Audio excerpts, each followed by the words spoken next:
Good evening, everyone. Good evening. Good evening. Let us know where you are streaming from. Good evening. It's been a while since we've been recording outside. Most of our recordings have been in the office or somewhere else, but the weather is nice again and great to be outside. So praise God. Let us know where you're streaming from. Let us know where you're streaming from. Praise Come God. on in. Happy Friday, everyone. Ba, ba, ba, ba. How was your day? Running. Had a lot of calls today. A lot of calls. Things are Happening. popping. Poppin'? I like when things are popping like this. So a lot of positive things, and really excited about tonight's topic. I believe it'll really bless you. I think this is one of those that you need to share. So right now, wherever you are, if you're on Facebook, go ahead and share. If you're on YouTube, go ahead and let your friend know. Jomo and Charmaine, they about to bring it. Bring it to your life. So, my name is Jomo. I'm Charmaine. We get together on Friday nights to give you real, raw, and relevant conversation pertaining to marriage/relationships. And tonight, we are talking about 12 keys to a great marriage. Yes. Yes. We're in the process of doing some big things on the horizon Right. in reference to our relationship. And I actually a conference coming up, but we're not going to dig into that right now. Yeah. But, and whose homecoming is it this weekend? Florida Agricultural and Mechanical University. Yes. Yes. So pink and FAMU. What's all the pink about? It's pink and green. Pink and green. FAMU. Wow. Okay. Whatever. Yes. If I'd have known you were going to do the FAMU thing, I'd have came. You came with it? Listen, but I just got home. So anyway, tonight it's FAMU all weekend. So it's you all have weekend. another shot tomorrow. Okay. So I might wear something Sunday morning. Yeah, we can do some orange and green. I might go all in. All right, Rattlers. So anyway, Okay. let's get into this topic tonight, and I am really get on my job. Can you do your work, please? Okay, so all right. Number one. Remember your commitment. Remember what you said in front of your family. Mm-hmm. Some of you in front of God. Right. What did you mean? What you said? For better or for worse. For richer, for poor. In sickness and in health. To death do us part. Did you say that? Did you say that? Now some didn't say that, so you off the hook. And some didn't take it literally. It was just a show. And if you stay with a person long enough, you'll go through all of those. You're going to go through all of them. Yes, you will. Whether you like it or not, and whether they are in good health or not now. But if you live with the person long enough, everyone, the Bible says in Ecclesiastes, there's a time and a season for everything under the sun. We have been through bankruptcy together. We have been through foreclosure together. Yeah. We have been through repossession together. We have been through bad credit, no credit, good credit, all kind of credit. We've been through not knowing where we're going to stay. We've been through the lights being cut off. We've been through all vicissitudes. We've been through cancer. We've been through chemotherapy. We've been through deaths. So we have navigated most of the storms of a relationship, and we are on the other side. And we, by God's grace. So you have to understand that if you are in a marriage, you have to remember the commitments you made. Right. And that better and worse will happen. The question is, how are we going to respond? And by God's grace, these things that happen are an opportunity for us to grow together. Right. But remember, your commitment is so strong because when things do get rough, it's really easy to give up or to shut down or to back off the commitments we made. But no commitment is easy as far as like longevity goes. It's easy to commit to something for a day or a week, but when you're talking about a lifetime, sometimes you have to remember the things that we committed to at the very beginning in order to make sure you prioritize the things that you prioritize. There's a difference between being involved and being committed. There's a story of the bacon and egg breakfast, and they were talking about this breakfast, and the chicken said, "Listen, I will donate a chicken. I'll donate an egg to the breakfast." Right. And then he said, "Pig, can you give us some, ham?" He said, "Now listen, me giving some ham cost my life." Right. See, chicken, he said, "You're involved in this breakfast." Me, the pig, I'm committed to this breakfast. Right. And sometimes we don't really take it seriously. Commitment means the sincere fixity of purpose, binding oneself intellectually and emotionally to a course of action. I repeat, sincere fixity of purpose, binding oneself intellectually and emotionally to a course of action. Remember the commitment. All right, number 2. All right, number 2, always win your spouse. Never stop trying to do the things that you did when you were dating. Okay. Oh, okay. So let's start. Number 1. How did you look when you were dating? You dressed up. You looked your best. You put your best foot forward, as they would say. You smell good. That's what I'm about to say. Washed. How do you smell? You wash yourself. Huh? Wash? Huh? Got your hair done. What? Your nails done. What? You shaved your arms. What? How your body looking? Tight. What? Tight. Yes. Tight and right. Right and tight. Because ultimately, when we are dating, Right. we are trying to win them. And too often, we stop trying to win them because we think we won them. We have them. So we don't have to do any more work. Mm-mm. This is old news. I already got you now. No, you have to always be putting the best foot forward. So Right. I know for us, we're both trying to push to make ourselves better and keep ourselves so that we are always appealing and attractive to each Right. other. Right. Mm-hmm. Mm-hmm. And you want other people to turn heads, and you still want to get your husband's attention, Mm-hmm. and he still wants you to have his attention. Absolutely. So you want to make sure you're doing those things in order to make those things happen. See, like this, I'm drinking green juice. And you ladies know what your husband's like. Trying to keep myself right. Exactly. They know what they like. Mm-hmm. Mm-hmm. What do they like, Charmaine? Put it on them. What? Put it on them. Agreed. All right, Anyway, number 3. number 3, assume positive intent. This is critical. So many times when there is a misunderstanding or poor communication. He knew better. I hate that statement. He knew better. I hate it. Sometimes he does know better. Well, here's the challenge. It depends on what it is, right? Too often, I believe people assume that spouses are mind readers, meaning I'm supposed to think in your head what you thought. And oftentimes, I've been with this chick now 27 years. Right. 27 years. And I still get it wrong. So if you're under 27, this feel good.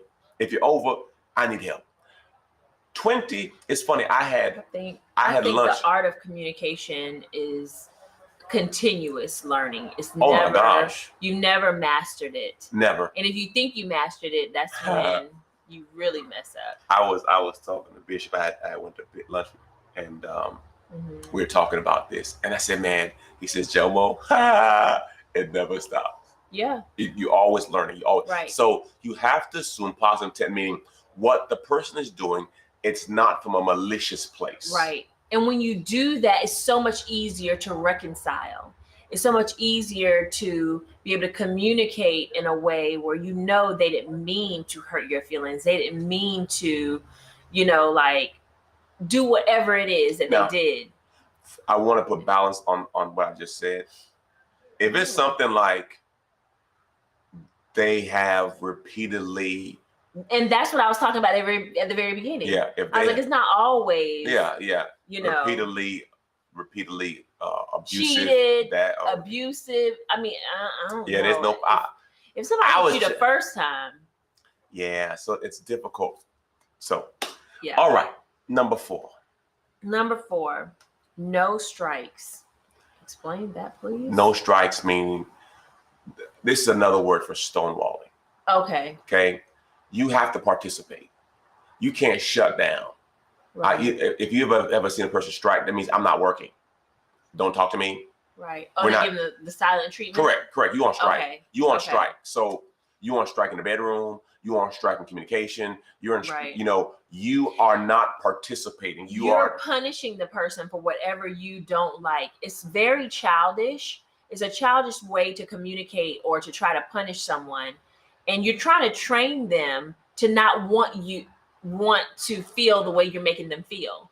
So it's like, if a child stops talking to their friend, oh, he won't talk to me, but when you're an adult and another adult stops talking to you, sometimes, let's just say if it's the wife that stops talking to the husband. Okay, I'm just gonna give an example. If it's the wife that stops talking to the husband could just stop talking to the wife and be like, you know what, this is better. She's quiet. Why? She's not talking. So he just stopped talking. She stopped talking. He good. This is good. He good. Now she's even more mad because he's good with her not talking. So now they haven't been talking for 2 whole weeks. Now they want to bring the church in. Oh, such and such haven't spoken to me in 2 weeks. Well, why not? I don't know. He just won't stop. He won't talk to me. You stop talking to him first. Hey. But it could backfire on you. Don't try to use like your communication as a punishment. We have to be mindful that if you decide to go on strike, there are other workers out there. That's not right. You saying? I'm not saying that. Cheat? I'm not talking about cheating. Okay, I'm just trying to get clarification because I don't want nobody to be like, oh, Pastor Jomo, Pastor Charmaine said, well, somebody else gonna do it for me. What I'm saying is, if you're not communicating, communication will happen. I just want you to explain because I know what you're talking about. If you're not doing certain aspects and you say, okay, I'm not going to do this. If there is a need, and it could be sexual, I'm not saying it is, but if there is a need, that need will be satisfied. And I do want to clarify too. Sometimes people shut down based off of how the other person is communicating. And it's not that they've stopped talking, but they may be fearful because of the way that the other person is responding, or it's elevating to another level that they don't want the communication to get to. So they've totally just stopped talking to like calm the situation down. And it's all right to take a pause if you see that the other person has gone there and you're not trying to go there in a negative way. Sometimes it is good to take a pause and then revisit it in an hour or so, just like cool things. I don't think most people could when people get emotional, they don't communicate properly, even when or they deflect and say you're this and that, and it's amazing. But you have to be mindful that the communication part and respect are vital.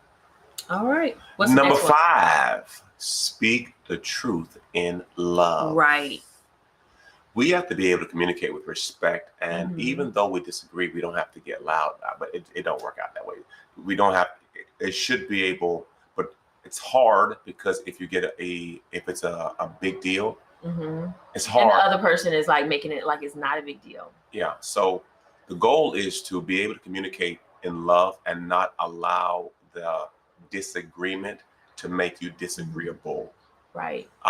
We don't have to agree on we don't have to agree on everything, and we won't agree on everything. But we at least could communicate with respect to each other and speak the truth in love. And oftentimes people want the truth but can't handle the truth. Right. And a lot of couples don't agree on everything, and that's okay. You don't have to agree on everything for you to have a blissful marriage. The thing is you have to be respectful of each other's opinions and differences, because remember, those same opinions and differences is how they got you. You liked it before. Now it's aggravating you. Now you have to figure out a way to manage it better. Yes. Rawr. You like the tiger, but now she cutting you. So. Number 6. Compromise.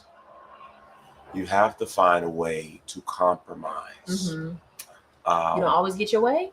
No. In marriage, you don't always get your way? No. But when you're single, you get your way. No, don't expect that. Please don't do that to yourself. But when you're married, you don't always get your way. We have to compromise. And sometimes a compromise helps us grow too. Yeah. But I think people have a false expectation in marriage that marriage is going to get you everything. It's not. The way that we're flexible is the way that we serve in our relationship. Yeah, you're not going to agree on everything. Right. And well, not even agreeing, but just being flexible. Yeah. And sometimes the way we serve. Correct. Because some people are so rigid Mhm. that it makes the relationship very challenging. Right, So right. people don't even come to you with stuff because you're too much. All right. Number 7, you got to grow together. It's amazing to me that one of the major things people say in reference to divorce is we grew apart. Right. So if people are divorcing because they grew apart, that means they were not intentional in growing together. Right. So you have to find things that are mutually beneficial to you so that you can work on it. You can get anything you want out of your marriage. You put the work in. Now, let me be clear. There are no perfect marriages. Right. Okay. There might be a couple 9s out there, but some 8s, some 7s, a whole bunch of 5s. They're workable. And some below 5s. I would say 5 is workable. Well, I'm but just saying, you have 7. to understand that there's no perfect marriage. Right. At the best, you might be an 8. Right. Because again, 2 separate people. And not every season of your marriage you're going to be like right here. Correct. Sometimes God will give your spouse a download and you have to cheer them on, and sometimes you've even helped them get this download or help assist them with the download. And it's like, you have to love that, Celebrate their celebrate victory. Exactly. You Don't can't feel jealous. You have to be mindful to not compete with your spouse, but work on completing your spouse. Yeah. And too many times when we feel like something good happens to our spouse, we feel like it's a down or on us versus a opportunity to celebrate your good decision. You chose right. That's a good thing. I think it's really good that everybody, even people that are listening that aren't in a relationship but would like to be in a relationship, constantly be learning something new, constantly be growing. It's a great practice to have. And find someone that wants to grow with you, that wants to teach you new things. You guys want to do things new together, read books together, discuss them, have conversations that are challenging and challenges your way of thinking and your intellect. And, we'll talk about the Bible. We'll talk about things that are going on in the world, and getting his worldview or his perspective on things is very enlightening for me because it's a different perspective and it helps me grow as a person, and it helps me minister to others too, because I can actually respect him having a different opinion than me, and he can respect me having a different opinion from him because we both come from 2 different backgrounds. Correct. So it's funny when it makes you more well-rounded, right? Yeah. Charmaine was overhearing me counsel a person, so someone called me with an issue, and I was just in my massage chair.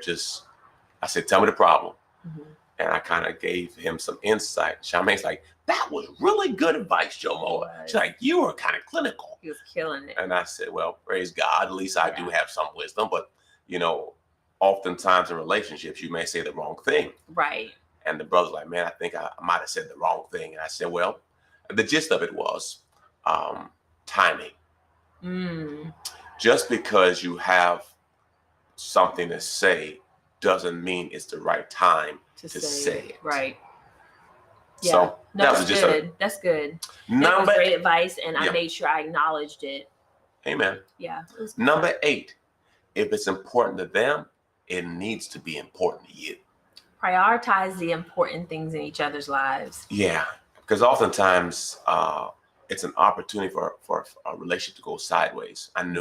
We knew a couple that the husband he was a part of an affiliation that was very important to him, and she thought it was childish, and so. And he was, and I know who you're talking about, and the people that were in the affiliation, she felt like was beneath her. Correct. So she didn't join him in any of the outings or anything that they did because of that. That's beneath her. Right. And by you saying your friends are beneath me, you're actually saying that you're beneath me. Correct. But she didn't realize that she was communicating that in a off-putting way. Correct. Because that was who he hung out with. That was his crew. And you are what do you say? Who you surround yourself with is what you become. Yeah, is what you become. So it's like, if you know that, and then someone tells you the people you hang around with are beneath me, then you're saying that I'm beneath you. Yeah, and that ended up happening. Right. You have to be careful if you're new, you often don't come ahead of the crew. The crew they were with is their crew. You knew. Right. They were going to make a choice. Right. If you make them choose between the crew and you, unless you got that fire. Even then, babe. Still. Even then, I agree. I think, you saying just the whole thought process that you can't learn something from anybody. You can learn something from a child. A child can teach you something. It's how do you want to receive it? Are you willing to receive? Are you open to receive? I expect to learn something new every day, and I look for it. And I'm like, learn something new. Amen. And I appreciate God, like just revealing himself in certain parts of my day. And I thank him for it, because you never know what you can get from somebody. And regardless of, what socioeconomic class, I say that right? I think so. That they're in, or, whether they're college educated or non-college educated. People are people, and their experiences aren't yours. So I feel like you can get something from anybody. It's just, what is it that you can learn from them? All right. Number 10. No, number 9. Yeah. We have to be transparent with our money, our finances. Oh my goodness. Is the bags in the trunk, ladies? Is the bags in the trunk right now? Yeah. And, I understand some people have separate accounts to protect themselves, and I understand hiding money. But we have to be mindful that if we're going to be naked and ashamed, we have to be naked and unashamed with it and be as real as we can. Right. I understand people who are in their second or third marriage want to be protectful. That's understandable. Right. So just try to be transparent with what you're thinking in your process. Right.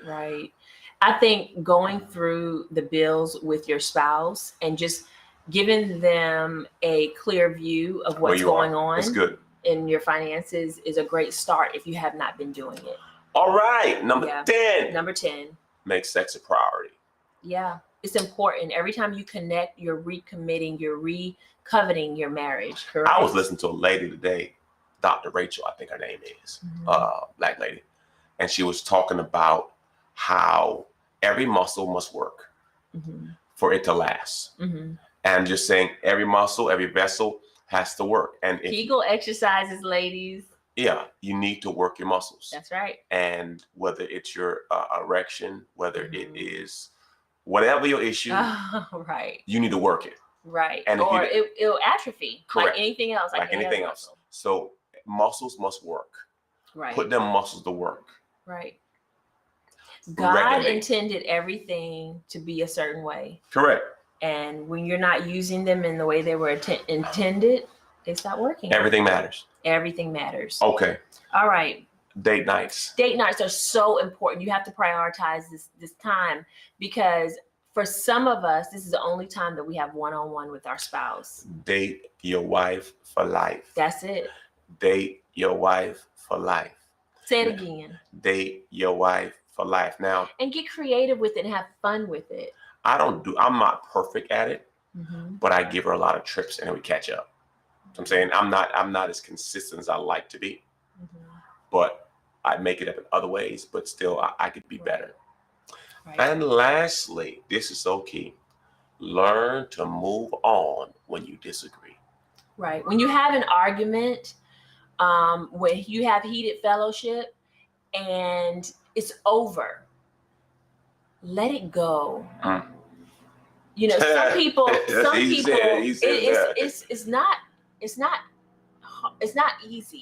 but it's necessary, because when you don't let go of whatever it is, then you're not even functioning like yourself in the house. The house doesn't even move right. Give yourself some time to be up in your feelings for about 5 minutes, and then let it go. Hey, babe, what are we having for dinner? Yeah. And a lot of times that's very hard. I'm not saying, don't even say that's easy. I'm not even saying it's easy. That's very hard. It's difficult, To let things go after an argument. Absolutely. I mean, I've known stuff like pop up, you thought argument's over, come back, bust your head, because so now sometimes triggers, and it's just it's a challenge. And the thing is if you're repeatedly doing something over and over again, Don't worry about that. Come on. That was an animal. Okay, well, we inside. I don't even remember what I was saying because that scared me. And I just saw something black run off the door. Yeah. Okay, so what was I saying? You were talking about if you repeatedly do things. Oh, if you repeatedly do things over and over again, and then you expect your spouse not to use what you've done in the past as an example, that's not the same thing. That's not what we're talking about. Because sometimes if you're doing something that looks like what you've done in the past that was wrong, you can expect them not to bring it up to give you an example as to why they're responding the way they're responding to you. Like the last time, you did XYZ, this is how you were acting. Or you've done this, this, and this in the last 3 months. I'm just wondering what's going on. Well, I thought we already talked about that. But you've done other things since then. And it's like, now it's like a trend. It's a trending thing. So what's going on? You can't expect them not to use it as examples. If you're doing things that are like either abnormal or you're repeating bad behaviors. So that's my 2 cents or whole quarter, whatever you want to call it. Yes, it is. It is. All right. Well, we pray that this was beneficial to you and helpful to your relationship and your marriage. You can always follow us on what? Jomo and Charmaine on YouTube. Mm-hmm. And if you're watching us on Facebook, please share the message and go on YouTube and follow us, subscribe. Binge watch. Yes. All right. Remember, love, laugh, and learn. God bless you. Have a wonderful weekend.